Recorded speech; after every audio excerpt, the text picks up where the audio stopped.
एक बड़ा सवाल जो इजराइल हमास के युद्ध के बीच में उठ रहा है वो संयुक्त राष्ट्र को लेकर है।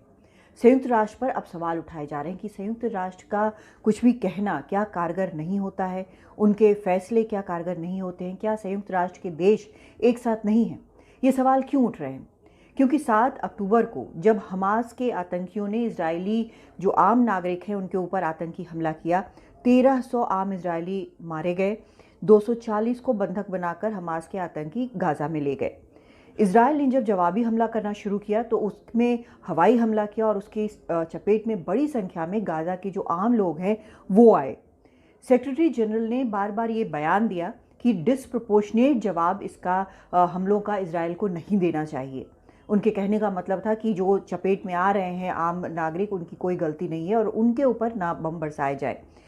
सेक्रेटरी जनरल ने यह भी कहा कि यूएन के जो चलाए जा रहे जो स्कूल हैं या फिर हॉस्पिटल हैं, इस प्रकार के जो भी उनके कंपाउंड हैं, उनको बख्शा जाए, उनको निशाना ना बनाया जाए। ऐसा किया जाता है युद्ध में कि उनको निशाना नहीं बनाया जाता है, लेकिन उसका भी कोई असर नहीं हुआ। सीज़ फायर को लेकर बैठकें हुई, कई बैठकें हुई, कभी किसी ने रिजोल्यूशन मूव किया, कभी किसी ने रिजोल्यूशन मूव किया, लेकिन उसके बावजूद उसका भी कोई असर नहीं हुआ। सीज़ फायर की बात तभी मानी गई जब अमेरिका, कतर और मिस्र ने आपस में निगोशिएशंस किए और इजराइल ने आपस में निगोशिएशंस किए और एक निष्कर्ष तक पहुंचे और अब सीज़ फायर हो रहा है। तो मानवीय सहायता के लिए भी जब यूएन जो है लगातार कहता रहा कि उसमें गाज़ा में ट्रक्स जाने देने चाहिए, बार बार कहने के बाद और फिर अमेरिका के इंटरफेरेंस के बाद जो ये ट्रक्स थे ह्यूमैनिटेरियन एड के लिए वो गाज़ा में आखिर गए। अंतर्राष्ट्रीय कानूनों की बात यहाँ पर बार बार यूएन ने की कि अंतर्राष्ट्रीय कानून कहता है कि सिविलियंस को निशाना ना बनाया जाए, मेडिकल जो प्रोफेशनल्स हैं उनको निशाना ना बनाया जाए, लेकिन वो भी बार बार निशाना बनते रहे। और ऐसा नहीं है कि ये पहली बार हो रहा है। यूएन के मामले में ये अभी हाल के दिनों में ये दूसरी बड़ी घटना है। पहली घटना कौन सी थी? रूस यूक्रेन युद्ध। अब दोनों ही देश जो हैं वो यूएन के सदस्य हैं, लेकिन जिस तरह से रूस ने यूक्रेन पर हमला किया, यूक्रेन और रूस का युद्ध 1 साल से ज़्यादा चल रहा है, रूस तो P5 का मेंबर भी है, तो ये सब कुछ होने के बाद भी ऐसे 193 देशों की संस्था के सदस्य होने के बाद भी ये जो युद्ध है वो नहीं रुका है। बैठकें हुई हैं, लेकिन इसमें जो अलग अलग देश हैं वो हर मुद्दे पर बेहद बंटे नज़र आते हैं।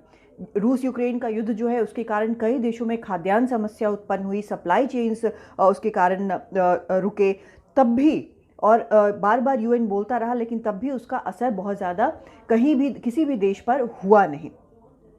एक उदाहरण भारत का भी है। वो उदाहरण है कि भारत जब भी यूएनएससी में किसी एक आतंकी को डेजिग्नेटेड टेररिस्ट करने को कहता है तो उस पर रोक चीन लगा देता है, एक टेक्निकल होल्ड। अब ये नियम चाहे जो भी हों, लेकिन सच बात यह है कि यहाँ पर भी यूएन के होने की कारगरता जो है वो साबित नहीं हो रही, क्योंकि यूएन ऐसा तो है नहीं कि आतंकवाद का सपोर्ट करता है। वो चाहता है कि आतंकवाद ना हो, युद्ध ना हो, लेकिन जब यहाँ पर इस तरह के नियम जो हैं वो हावी होते हैं तो कोई भी देश जो है वो परेशान होता है। तो अब जब ये सब कुछ हो रहा है और ऐसे एक नहीं कई घटनाएं हो रही हैं, तब ये लगता है कि क्या अब 193 देशों वाली इस संस्था का, जिसका मकसद ये था कि सभी देशों को साथ लेकर चलना है, आगे बढ़ना है, युद्ध जैसी चीज़ें ना हो, क्या इस संस्था का इकबाल नहीं रहा? अब आगे के दिनों में ये क्या कुछ कहता है, यूएन क्या कुछ करता है, उसकी बातें कितनी मानी जाती हैं, क्या रास्ते वो निकाल पाता है, उस पर निर्भर करेगा कि इसका भविष्य कैसा होगा और होगा भी कि नहीं होगा। दिल्ली से कादम्बिनी शर्मा, NDTV इंडिया।